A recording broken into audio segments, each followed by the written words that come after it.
మా ప్రభుత్వం మీద నిందలు వేస్తూ ఉన్నారు. అందులో భాగంగా ఈరోజు ఈనాడు పత్రిక చూసుకున్నట్లయితే ఎర్రచందనం గురించి రాసింది. ఏం రాస్తుంది ఎర్రచందనం గురించి అంటే, గత 5 ఏళ్లలో స్మగ్లర్దే రాజ్యమని, ఎర్రచందనాన్ని యథేచ్ఛగా స్మగ్లింగ్ చేశారనేటువంటిది కట్టుకథనాలు వండి వారించింది.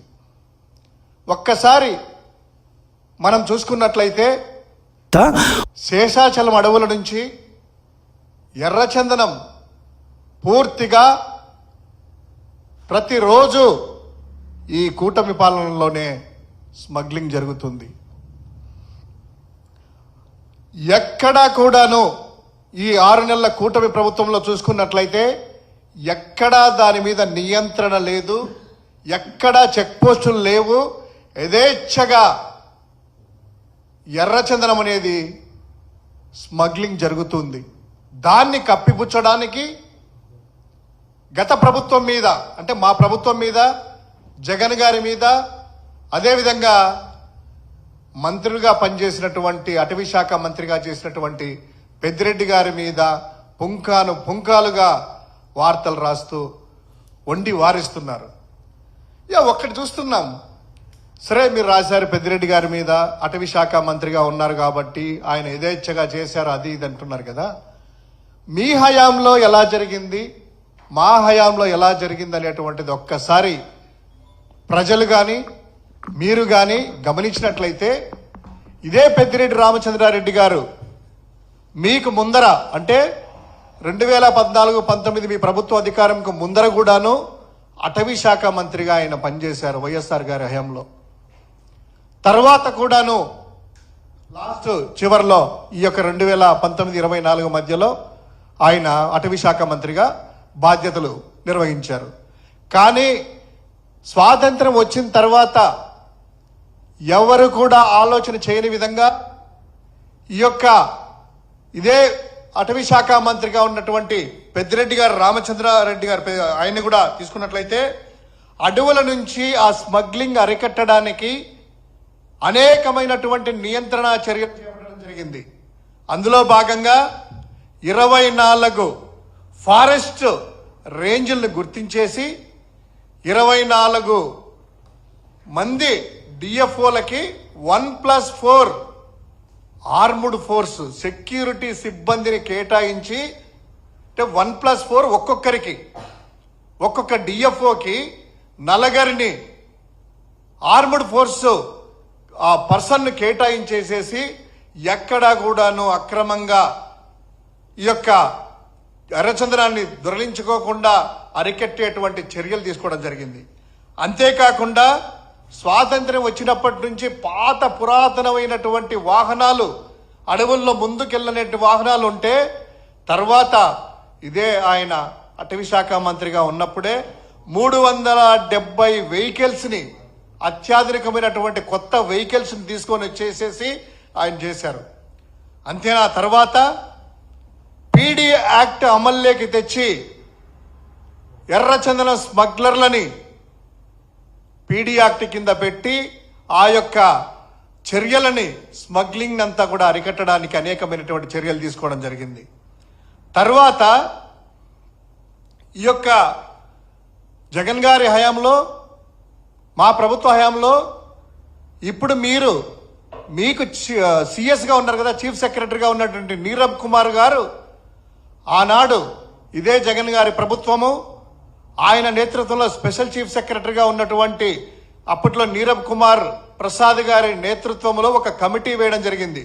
ఆ కమిటీ వివిధ రాష్ట్రాలంతా కూడా ఎక్కడైతే అడవులు ఉన్నాయో ఆ అడవులు ఉన్నటువంటి రాష్ట్రాలంతా పరిశీలన చేసేసి నేపాల్లో కూడా వెళ్ళి అనేకమైనటువంటి సూచనలు ఆ కమిటీ ద్వారా సేకరించి, ఆ సూచనల ప్రకారము ఇమ్మీడియట్గా అటవీ శాఖ సంబంధించిన చెక్ పోస్టులు ఏర్పాటు చేయడము, ఎక్కడైతే ఇతర రాష్ట్రాల్లో ఎర్రచందనం ఇక్కడి నుంచి స్మగిల్ చేసి ఇతర రాష్ట్రాల్లో పట్టుకొని వాళ్ళ కస్టడీలో ఉన్నటువంటి ఆ ఎర్రచందనాన్ని వారితో మాట్లాడి ఒక చట్టం తీసుకొని వచ్చేసి 60-40 రేషియోలో, అంటే అక్కడ ఉన్న దాన్ని పట్టుకొని అమ్మేసి 60% సంపదను నిరుపయోగంగా ఉన్నటువంటి ఆ యొక్క సంపదని తీసుకొని వచ్చేసి రాష్ట్ర ఖజానాలో జమ చేయడం వంటి వినూత్నమైనటువంటి కొత్త పాలసీని కూడా తీసుకొని వచ్చింది 2019-24లో జగన్ గారి సర్కార్.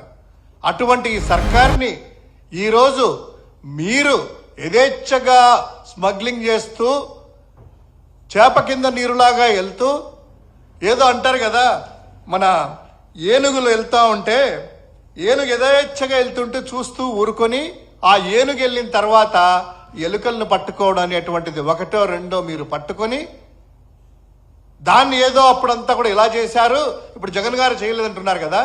ఒక్కసారి మనము మీ హయాంలోనే, చంద్రబాబు గారి హయాంలో ఎర్రచందనం అనేటువంటిది ఏ విధంగా స్మగ్లింగ్ జరిగింది, ఏ విధంగా ఈ యొక్క స్మగ్లర్స్ రెచ్చిపోయారు అనేటువంటిది ఒక్కసారి నేను అప్పట్లో వచ్చినటువంటి పత్రికా కథనాలను వాస్తవ పరిస్థితులు నేను మీకు ఒక్కసారి చూపిస్తాను. ఒక్కసారి ఇది 13/7/2014లో చంద్రబాబు నాయుడు గారు, అదేవిధంగా ఇండైరెక్ట్ గా పవన్ కళ్యాణ్ గారు ఏర్పరచుకున్నటువంటి ఆ యొక్క ప్రభుత్వ హయాంలో దేశంకి ఎర్ర ఇంధనం అని అప్పట్లోనే ఎవరెవరు టీడీపీకి సంబంధించిన వాళ్ళు స్మగ్లర్లు ఎలా తయారయ్యారు, రాజకీయాలను ఎలా ప్రోత్సహించారు, ఏ విధంగా చందాలు ఇచ్చారు నాయకులు అనేటువంటిది ఒక కథనం. దాని తర్వాత 14/7/2014లో ఒక కథనం ప్రకారము ఎర్ర జాబితాలో పచ్చ నేతలు, అంటే ఒక్కొక్కరు వారి హయాంలో ఎలా అంటే కిరాణా కొట్టు నుంచి ఎర్రడాన్గా ఒకప్పుడు పాత్రలు అమ్ముకుండే వ్యక్తికి కోటీశ్వరులాగా, తర్వాత ఆటోల్లో అంతర్జాతీయ ఆటోల నుంచి అంటే ఆటో నడుపుకునేటువంటి వ్యక్తి అంతర్జాతీయ స్మగ్లర్ లాగా, తర్వాత ఒక మెకానిక్, తర్వాత నకిలీ పోలీసు, ఆ పైన ఒక స్మగ్లర్ చేసేసి ఈ విధంగా కోట్లాది రూపాయలు సంపాదించుకునే విధంగా ఎదిగినటువంటి ఆ యొక్క పచ్చ నేతలని మనం ఒకసారి గమనించవచ్చు. దాని తర్వాత ఒక్కసారి ముఖ్యమైన వార్త, ప్రజాశక్తిలో 14 ఏప్రిల్ 2016 అయ్యా రామోజీరావు గారి అబ్బాయి ఆ కిరణ్ గారు, ఒక్కసారి మీకు లైబ్రరీలో దొరుకుతుంది కదా, ఆ 14 ఏప్రిల్ 2016 తీసుకున్నట్లయితే ప్రజాశక్తి కథనం ప్రకారం కూడా నారావారిపల్లెలో అక్రమ ఎర్రచందనము, సాక్షాత్తు అప్పటి ముఖ్యమంత్రిగా ఉన్నటువంటి చంద్రబాబు గారు ఆయన హయాంలోనే ఆయన ఊర్లోనే ఈ ఎర్రచందనం అనేటువంటిది దండుగలు, ఎర్రచందనం దండుగలు అనేటువంటి దాన్ని ఆ టైంలోనే అక్కడ దొరికాయి నారావారిపల్లెలో. దాని తర్వాత ఒక టీడీపీ నేత అదే 17 ఏప్రిల్ 2016 తీసుకున్నట్లయితే ఆ యొక్క టీడీపీ నేత మల్లెల చంద్ర అనేటువంటి వ్యక్తి పట్టుబడము, అప్పుడు